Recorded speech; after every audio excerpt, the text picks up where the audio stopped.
حضرت الامام ابو بکر شبلی رضی اللہ عنہ بیان کرتے ہیں ماتا جاری فرأیت فی المنام وسألته ماذا فعل اللہ بک. کہا میرا پڑوسی مر گیا, میں نے پوچھا بھئی ماذا فعل اللہ بک, اللہ نے آپ کے ساتھ کیا معاملہ کیا؟ تو اس نے جواب دیا کہ حضرت حالات بہت خراب تھے, جواب نہیں دیا جا رہا تھا, زبان بند ہو گئی تھی, فرشتے سوال کرتے تھے لیکن جواب نہیں دیا جاتا تھا. قریب تھا کہ فرشتے جو ہیں وہ عذاب دیں. اچانک ایک شخص قبر میں تشریف لاتے ہیں جن کے آنے سے پوری قبر روشن ہو جاتی ہے. سبحان اللہ, سبحان اللہ. کہتے ہیں جن کے آنے سے پوری قبر معطر ہو جاتی ہے. کسی نے کہا تھا نا ما شممت مسکن ولا عنبرا اطیب من طیب رسول اللہ صلی اللہ علیہ وسلم, آج تک میں نے کوئی عنبر اور مشک نہ دیکھی جو حضور کی خوشبو سے زیادہ معطر ہو. کون آئے گا قبر میں؟ اللہ اکبر. کہتے ہیں جن کے آنے سے پوری قبر جو ہے وہ معطر ہو گئی. انہوں نے کہا عجب بہذا السوال حالا, اس سوال کا یہ جواب دو, اس سوال کا یہ جواب دو. کہتے ہیں میں نے سارے سوالات کے جواب دے دیے, وہ جانے لگے, میں ان کے قدموں سے لپٹ گیا.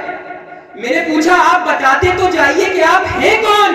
کہا میں تیرا وہ درود ہوں جو تو مجھ پر دنیا میں پڑھا کرتا تھا. سبحان اللہ, سبحان اللہ. اللہ اکبر.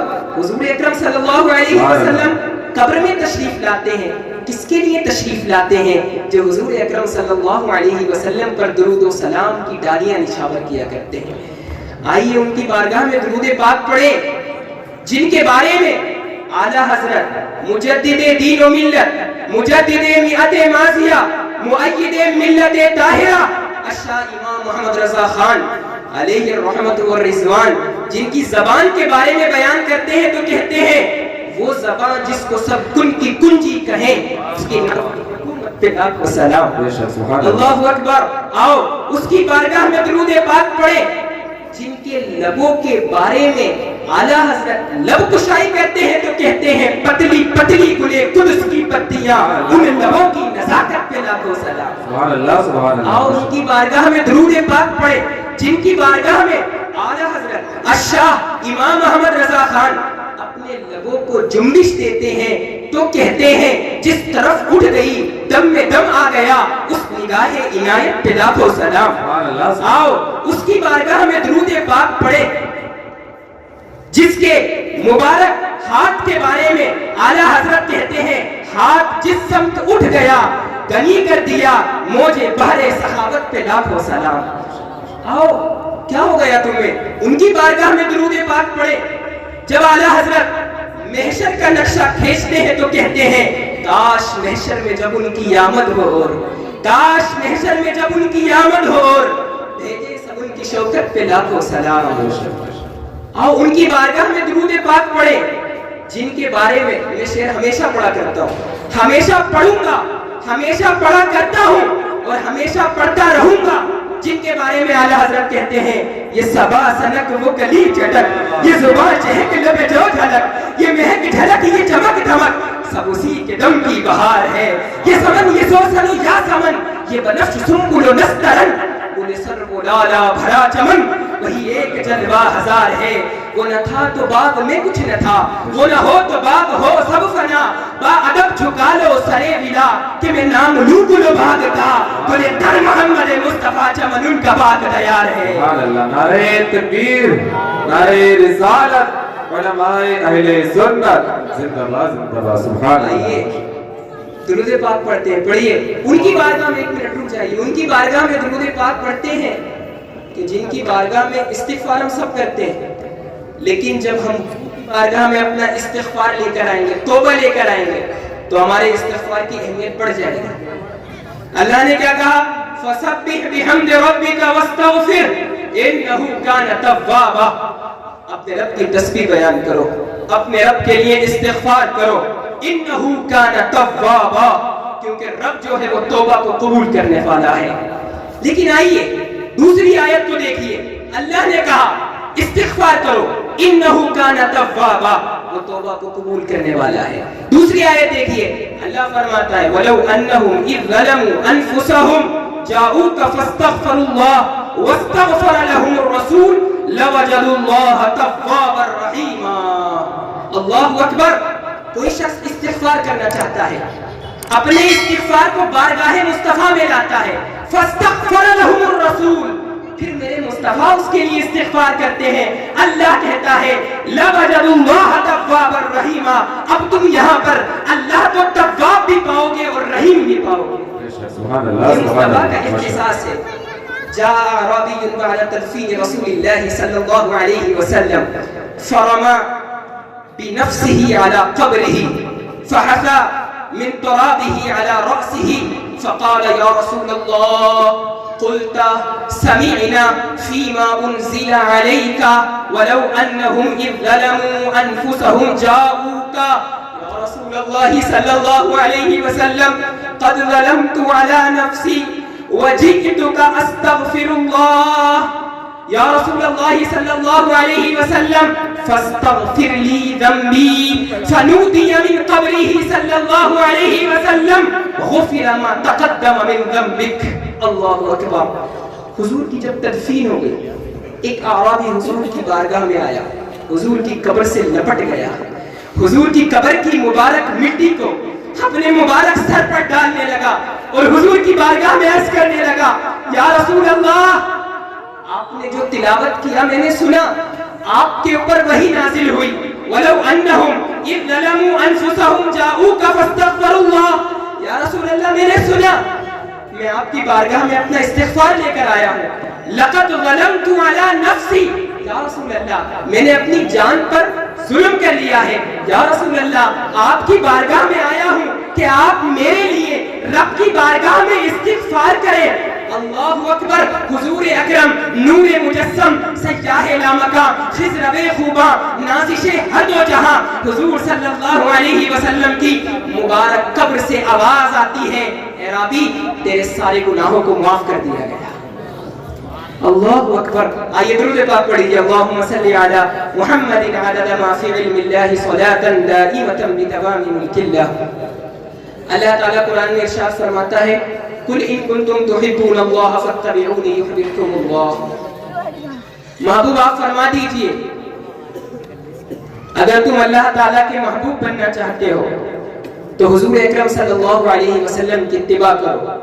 پوری دنیا میں کون ہوگا جو یہ نہیں چاہتا ہے کہ وہ اللہ کا پیارا بن جائے؟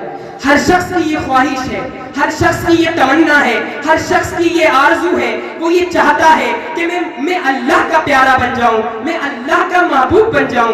یار کیوں دل میں خواہش نہ ہو، دل میں تمنا کیوں نہ ہو؟ کیونکہ رب کی محبت کے انداز بھی تو نرالے ہیں، رب کے پیار کے انداز بھی تو نرالے ہیں۔ میرا رب جب کسی سے محبت کرتا ہے تو آسمانوں میں اعلان کر دیتا ہے کہ میں فلاں بندے سے محبت کرتا ہوں، اے آسمان والو تم بھی فلاں بندے سے محبت کرو۔ اللہ اسی پر اکتفا نہیں کرتا بلکہ اللہ زمین میں اعلان کرواتا ہے کہ زمین والو سنو سنو سنو، میں فلاں بندے سے محبت کرتا ہوں، تم لوگ بھی اس بندے سے محبت کیا کرو۔ یہ اللہ کی محبت کے انداز ہے، یہ اللہ کے پیار کے انداز ہے۔ ہر شخص چاہتا ہے کہ وہ اللہ کا پیارا بن جائے، ہر شخص چاہتا ہے وہ اللہ کا محبوب بن جائے۔ آئیے قرآن سے پوچھتے ہیں، قرآن تو منبع ہدایت ہے، قرآن تو مشعل راہ ہے، قرآن تو بھٹکتے ہوئے کو راہ دیتا ہے، قرآن تو ہی بتا ہم اللہ کے محبوب کیسے بن سکتے ہیں، قرآن تو ہی بیان کر ہم اللہ کے پیارے کیسے بن سکتے ہیں۔ قرآن بولتا ہے، قرآن کیا بولتا ہے؟ قل ان کنتم تحبون اللہ فاتبعونی، سنو سنو اگر تم اللہ کے پیارے بننا چاہتے ہو تو مصطفیٰ کی دہلیز پر اپنے ماتھے کو ٹیک دو۔ اللہ اکبر۔ قرآن نے کہا فاتبعونی، مصطفیٰ کی اتباع کرو، مصطفیٰ کی پیروی کرو، مصطفیٰ کے احکام کی بجا آوری کرو۔ جن باتوں سے مصطفیٰ نے روکا اس سے رک جاؤ، جن باتوں کا مصطفیٰ نے حکم دیا ان پر عمل پیرا ہو جاؤ تو تمہیں اللہ تعالیٰ کی محبت کا حصول ہو جائے گا۔ اچھا سنیے اس آیت کا بیک گراؤنڈ کیا تھا۔ چند یہودیوں کو جب اللہ کے رسول علیہ السلام نے دعوت دین دی، اس آیت کا بیک گراؤنڈ یہ ہے، خلفیہ یہ ہے اس آیت کا کہ جب چند یہودیوں کو اللہ کے رسول علیہ السلام نے دعوت دین دی تو انہوں نے یہ کہہ کر انکار کر دیا کہ ہم پہلے سے ہی اللہ کے پیارے ہیں، ہمیں آپ کی اتباع کر کے کوئی فائدہ نہیں ہے۔ ان یہودیوں نے یہ بات کہی تو اللہ تعالیٰ نے ان کے تعلق سے آیت نازل کی، ارشاد فرمایا قل ان کنتم تحبون اللہ فاتبعونی یحببکم اللہ. یہودیوں سنو، تم نے یہ دعویٰ کیا کہ ہم مصطفیٰ کی پیروی نہیں کریں گے، ہم پہلے سے ہی اللہ کے پیارے ہیں. تمہارا یہ دعویٰ قابل توجہ نہیں ہے، تمہارا یہ دعویٰ قابل التفات نہیں ہے.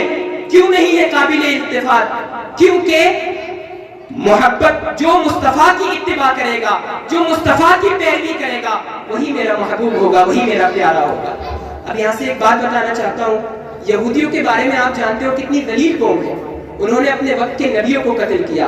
آج دیکھو انہوں نے فلسطین میں کیا ظلم و ستم کیا. ہمارے مسلمان بھائیوں کو مارا اور ان کا خون بہایا، بچوں کو ناحق قتل کیا. یہ وہی یہودی ہیں جو آج فلسطین پر ظلم و ستم کر رہے ہیں. اللہ تعالیٰ ان کو ہلاک فرمائے. اللہم دمرہم، اللہم دمر اعداءہم واعداءک واعداء الدین. یہ وہی یہودی ہیں. لیکن اللہ ان سے کیا فرماتا ہے؟ اگر تم میرے مصطفیٰ کی بارگاہ میں آ جاؤ گے تو میں تم کو اپنا محبوب بنا لوں گا.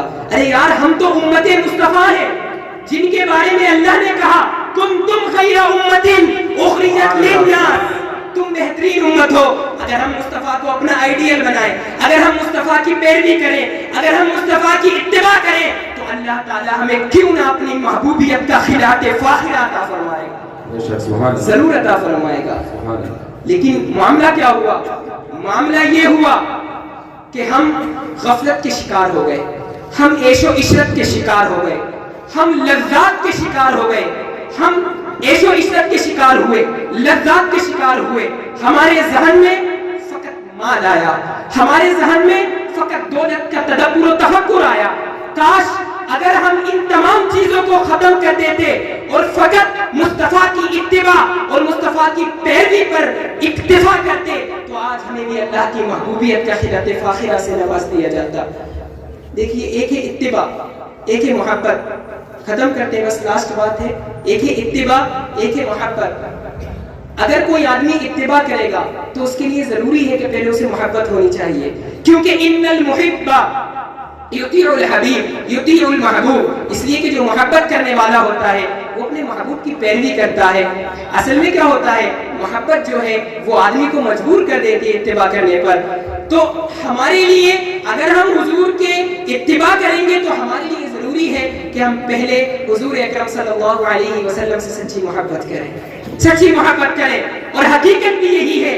حضور اکرم صلی اللہ علیہ وسلم ارشاد فرماتے ہیں، بخاری شریف کی حدیث ہے، لا یؤمن احدکم حتی اکون احب الیہ من والدہ وولدہ والناس اجمعین. حضور نے ارشاد فرمایا تم میں سے کوئی اس وقت تک مومن نہیں ہو سکتا جب تک کہ اپنے والد سے زیادہ، اپنے والدہ سے زیادہ، اپنی اولاد سے زیادہ اور تمام لوگوں سے اس سے محبت نہ کرنے لگے. اللہ اکبر. صحابہ اکرام کو دیکھیے، صحابہ اکرام کس طریقے سے حضور سے محبت کیا کرتے تھے. سئل علی رضی اللہ عنہ کیف کان حبکم لرسول اللہ صلی اللہ علیہ وسلم فقال علی رضی اللہ عنہ کان رسول اللہ صلی اللہ علیہ وسلم احب الینا من اموالنا واولادنا وامہاتنا وآبائنا واعزائنا واقربائنا. حضرت علی سے پوچھا گیا بتاؤ تو صحیح تمہارا حضور کے ساتھ محبت کا ڈھنگ کیا تھا. تو حضرت علی فرماتے سنو، ہم حضور سے ایسی محبت کرتے تھے کہ حضور ہمیں اپنی اولاد، اپنے مال، اپنے عزیز، اپنے اقربا، سب سے زیادہ اگر ہمیں کوئی پیارا تھا تو وہ حضور کی ذات تھی. بے شک. سبحان اللہ، سبحان اللہ. آگے دیکھیے، کان عروۃ بن مسعود رضی اللہ عنہ احد الوافدین من قبل قریش الى النبی صلی اللہ علیہ وسلم فلما رجع الى قومه فقال يا قوم لقد وفدت على الملوك وعلى قيصر وكسرى والنجاشي ولكن ما رأيت ملكا قد يعظمه أصحابه ما يعظم أصحاب محمد. اللہ اکبر. حضرت عروہ بن مسعود کہتے ہیں یہ قریش کی جانب سے ایک قاصد تھے، حضور کی بارگاہ میں آئے تھے.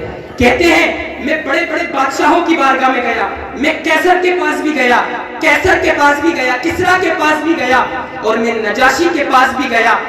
میں نے ان کے اصحاب کو دیکھا، وہ تعظیم کرتے تھے. لیکن پھر میں محمد عربی کی بارگاہ میں گیا، لیکن میں نے محمد عربی کے صحابی کو دیکھا تو وہ ایسی تعظیم کرتے تھے کہ کسی کے اصحاب ایسی تعظیم نہیں کر سکتے. اللہ اکبر. یہ صحابہ اکرام کی محبت تھی. تو ہمیں حضور اکرم صلی اللہ. اچھا ایک بات یہ ہے کہ ہم جو حضور صلی اللہ علیہ وسلم سے آج ہم دنیا والوں پر اپنے دل کو نچھاور کرتے ہیں، خاص کر ہمارے نوجوان یہ تھوڑی سی پوائنٹ کی بات سنیں، آج کل ہم دنیا والوں پر اپنے دل کو نچھاور کرتے ہیں، دنیا والوں پر کر دیتے ہیں. کیوں کرتے ہیں؟ بیوٹی کی وجہ سے، حسن کی وجہ سے کرتے ہیں. سنو، حضور سے بڑا کائنات میں کوئی حسین نہیں. میں تو یہاں تک کہتا ہوں کائنات کا تمام تر حسن و جمال حسن مصطفیٰ کے جلووں کی خیرات ہے. ایک بار اور کہتا ہوں کائنات کا تمام تر حسن و جمال حسن مصطفیٰ کے جلووں کی خیرات ہے. مصطفیٰ سے بڑا کوئی حسین و جمیل نہیں ہے. سنو، آتو قریشن لحسان بن ثابت رضی اللہ عنہ مبلغا من المال لہجاء النبی صلی اللہ علیہ وسلم فوقف حسان على ركبة ينتظر مجيء النبي صلی اللہ علیہ وسلم فمر الحبيب صلى الله عليه وسلم فرأى حسان بن ثابت رضي الله عنه وهو رجع إلى قومه ورد لهم المال وقال أنا أشهد أن لا إله إلا الله وأشهد أن محمدا عبده ورسوله. فقال القوم ما وقع في أمريكا ما وقع في أمريكا. حضرت حسان بن ثابت رضی اللہ عنہ کو قریش نے کچھ پیسے دیے، کہا یہ پیسے لو اور حضور اکرم صلی اللہ علیہ وسلم کی بارگاہ میں کچھ برائی کرو، کچھ غم کرو. حضرت حسان تیار ہوئے، کھڑے ہو گئے، حضور کا انتظار کرنے لگے. جب حضور راستے سے گزرے تو حضرت حسان نے کوئی غم نہیں کی، کوئی ہجا نہیں کی. جو مال قریش نے دیا تھا اسے دے کر آ گئے، کہا لو تو تمہارا مال ہے، اشہد ان لا الہ الا اللہ واشہد ان محمد رسول اللہ. میں گواہی دیتا ہوں کہ اللہ کے سوا کوئی معبود نہیں، محمد صلی اللہ علیہ وسلم اللہ کے رسول ہے. کہا کیوں؟ کہا فلما رأيت انواره سطيا فوضعت من خيفتي كفي على بصري خوفا على بصري من حسن صورته لست انظره الا على قدري. حضرت حسان بن ثابت کہتے ہیں یار کیسی بات کرتے ہو، جب میں نے ان کے نور کو دیکھا تو اپنی آنکھوں پر ہاتھ رکھ لیا، میری آنکھیں چندیانے لگی کہ یہ کیسا حسین و جمیل ہے کہ اس کا حسن مشاہدہ نہیں کیا جاتا ہے. یہی وہ حسان بن ثابت ہے جو کہتے ہیں وَأَحْسَنُ مِنْكَ لَمْ تَرَ قَطُّ عَيْنِي وَأَجْمَلُ مِنْكَ لَمْ تَلِدِ النِّسَاءُ خُلِقْتَ مُبَرَّأً مِنْ كُلِّ عَيْبٍ كَأَنَّكَ قَدْ خُلِقْتَ كَمَا تَشَاءُ. یا رسول اللہ صلی اللہ علیہ وسلم، میری آنکھوں نے آپ جیسا حسین نہیں دیکھا. حضور آپ جیسا حسین میری آنکھیں دیکھتی کیسا. وَأَجْمَلُ مِنْكَ لَمْ تَلِدِ النِّسَاءُ، آپ جیسا جمیل کسی نے جنا ہی نہیں، کسی ماں نے آپ جیسا جمیل نہیں جنا.